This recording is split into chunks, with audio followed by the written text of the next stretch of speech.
ভয় বা ফোবিয়া জিনিসটা যাদের মধ্যে আছে, কেউ হয়তো আপনি জলে ভয় পান, কারোর মধ্যে অ্যাক্রোফোবিয়া আছে, কারোর মধ্যে ক্লস্ট্রোফোবিয়া আছে, কোনো বদ্ধ জায়গায় ভয়, অন্ধকার থেকে ভয়, কারোর মধ্যে আবার সামান্য টিকটিকি থেকেও ভয় দেখা যায়। তো এই ভয়ের উৎপত্তি কোথায়? অনেকেই বলবেন এটা সাইকোলজিক্যাল কোনো প্রবলেম থেকে ফোবিয়া আসছে। অনেকে অনেক হয়তো চেষ্টা করেছেন এই ফোবিয়া থেকে ওভারকাম করার, বাট কোনো রকম ফোবিয়া থেকে ওভারকাম করতে পারছেন না।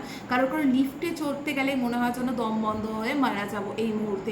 তো এই ক্লস্ট্রোফোবিয়া বা যে এই ধরনের ফোবিয়া, কারো রক্ত দেখে ফোবিয়া, এর রুট কজ যদি আমরা গিয়ে দেখি, পাস্ট লাইফে কিন্তু 101% এর কোনো রকম কারণ সেখানে জড়িয়ে রয়েছে। রুট কজে গিয়ে যখন দেখবো, হতে পারে কোনো ব্যক্তি যার হয়তো দম, যেটা আমি বললাম ক্লস্ট্রোফোবিয়া, তাকে হয়তো কখন অনেক সময় আমরা যেটা দেখে নিয়েছি যে কাউকে সেশন যখন দিয়েছি ক্লায়েন্টে, তাকে হয়তো বালিশ চাপা দিয়ে মেরে দেওয়া হয়েছিল, যার জন্য তার কোনো বদ্ধ জায়গা দেখলেই মনে হয় তার এক্ষুনি দম বন্ধ হয়ে যাবে বা সাফোকেশন ফিল হতে থাকে। অনেকের ক্ষেত্রেই দেখা গেছে যাদের হয়তো সামান্য টিকটিকিতে ভয় লাগছে, সে কোনো রেপটাইলস দ্বারা, আগে জলপথে খুব চলাচল হতো, তো হতে পারে কুমিরের দ্বারা কোনো রকম নৌকায় যাতায়াত করতে গিয়ে, এটা আমাদের ক্লায়েন্টদের ক্ষেত্রেই দেখা, কুমিরের সাথে হয়তো কোনো রকম তার নৌকার মধ্যে কোনো সংঘর্ষ হচ্ছে বা তার দ্বারাই কিন্তু নিহত হয়েছে। তো সেখান থেকে গিয়ে আপনার সাবকনসিয়াস কুমির আর টিকটিকির হয়তো ভেদাভেদ বুঝছে না, কিন্তু রেপটাইলস দেখেই কিন্তু ট্রিগার করে দিচ্ছে এইটাই আপনার জন্য ক্ষতিকারক। আপনি সেই জন্য চিৎকার করে টিকটিকি দেখেও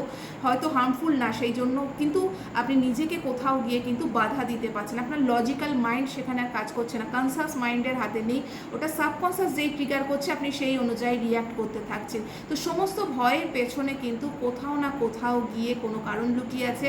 যদি এরকম কোনো ফোবিয়ার কারণে আপনি প্রতিদিন পীড়িত হচ্ছেন বা ফিল করছেন যে ফোবিয়া আমার জন্য লং টার্মে ভালো নয়, তো আপনি অবশ্যই কিন্তু পাস্ট লাইফ বা এখানে হিপনো হিলের সাহায্য নিয়ে নিজের এই ফোবিয়াকে ক্লিনজিং করতে পারেন। সারফেস লেভেল থেকে নয়, রুট কজ জানবেন, সেখান থেকে গিয়ে কিন্তু ক্লিনজিং করে দেওয়া হবে, ইনস্ট্যান্ট ক্লিনজিং হবে, এবং সেখান থেকে আপনি এরপর এখন ইনস্ট্যান্ট আপনি বুঝতে পারবেন এর ফলে কিন্তু আপনার ফোবিয়া কিভাবে ইনস্ট্যান্ট গায়েব হয়ে গেছে। যারা এখনো হিপনো হিলের হিপনো হিলকে অ্যাপ্লাই করার সুযোগ পাননি, তারা অবশ্যই কিন্তু আমি একটা লিঙ্ক দিয়ে দিচ্ছি, যেখান থেকে যে কোনো পেইন থেকে হিপনো হিল কীভাবে আপনাকে রিলিজ করাতে পারে, ইনস্ট্যান্ট রিলিজ, সেটার কিন্তু হেল্প আপনি পেয়ে যাবেন। অবশ্যই সেটা নিয়ে দেখবেন, এবং ফ্যামিলির সবাই এটাকে ব্যবহার করতে পারে একটা হেডফোনের মাধ্যমে, জাস্ট গাইডেড মেডিটেশন কীভাবে আপনাকে সেখান থেকে বের করে আনতে পারে। সেরকমভাবেই কোনো ট্রমা থেকে আপনি যে কোনো প্রবলেমে লাইফে সাফার করছে সেখান থেকেও বেরিয়ে আসতে পারেন। এখানে গিয়ে www.newmoonastro.com অবশ্যই সার্চ করবে, সেখানে গিয়ে দেখতে পাবেন একাধিক লোকের রিভিউ রয়েছে। ভালো থাকবেন, অনলাইনও পসিবল, স্ক্রিনে দেওয়ার নাম্বারে যোগাযোগ করতে পারেন আরও ডিটেলসের জন্য।